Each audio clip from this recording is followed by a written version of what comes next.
Modal kampanye pemilu tidaklah murah. Ratusan juta hingga miliaran rupiah rela dikeluarkan peserta pemilu demi memperoleh suara. Tapi sebenarnya dari mana sih sumber dana kampanye ini? Apakah ada batasan nominalnya? Dana kampanye adalah sejumlah biaya berupa uang, barang, dan jasa yang digunakan peserta pemilu untuk membiayai kegiatan kampanye. Kampanye pemilu bisa didanai dari anggaran pendapatan dan belanja negara atau APBN. Anggaran tersebut dialokasikan pada bagian anggaran KPU. Nantinya KPU akan memberikan fasilitas kampanye seperti pemasangan alat peraga kampanye pemilu di tempat umum, iklan media massa cetak, elektronik dan daring, serta debat pasangan calon tentang materi kampanye pemilu pasangan calon. Selain APBN, ada juga sumber lain untuk mendanai kegiatan kampanye. Di antaranya dari harta pribadi peserta pemilu, partai politik dan atau gabungan parpol, serta sumbangan dari pihak lain. Ya, benar, sumbangan. Dana yang diperoleh dari pihak perseorangan seperti dari anggota keluarga atau parpol pengusung. Sumbangan juga bisa datang dari kelompok, perusahaan, dan atau badan usaha non-pemerintah.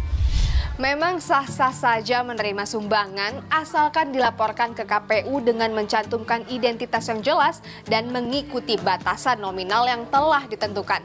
Nah, sumbangan yang berasal dari perseorangan untuk pemilu presiden dan wakil presiden nominalnya tidak boleh melebihi 2,5 miliar rupiah. Angka yang sama juga berlaku untuk pemilu anggota DPR RI, DPRD Provinsi, dan DPRD Kabupaten Kota. Namun untuk pemilu anggota DPD RI, sumbangan perseorangan paling banyak hanya bernilai 750 juta rupiah. Sedangkan sumbangan yang berasal dari kelompok, perusahaan atau badan usaha non-pemerintah tidak boleh melebihi 25 miliar rupiah untuk Pilpres, juga pemilu anggota DPR RI, DPRD Provinsi, serta DPRD Kabupaten Kota. Untuk pemilu DPD RI, nominal sumbangan dari pihak ini hanya boleh bernilai maksimal 1,5 miliar rupiah.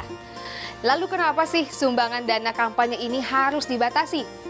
Jika mengutip buku Basa-basi Dana Kampanye terbitan Perludem, tujuan pembatasan sumbangan dana kampanye adalah agar partai politik maupun calon pejabat legislatif dan eksekutif yang kelak terpilih nanti tetap memiliki kemandirian dalam membuat kebijakan dan keputusan demi kepentingan rakyat, bukan malah melayani pihak tertentu seperti para penyumbang dana kampanye.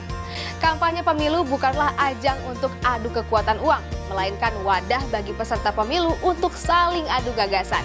Nah, Anda sebagai pemilik suara, gunakan masa kampanye pemilu ini untuk menelusuri visi, misi, serta program kerja yang ditawarkan peserta pemilu, agar pada 14 Februari 2024 nanti semakin mantap dalam memilih pilihan.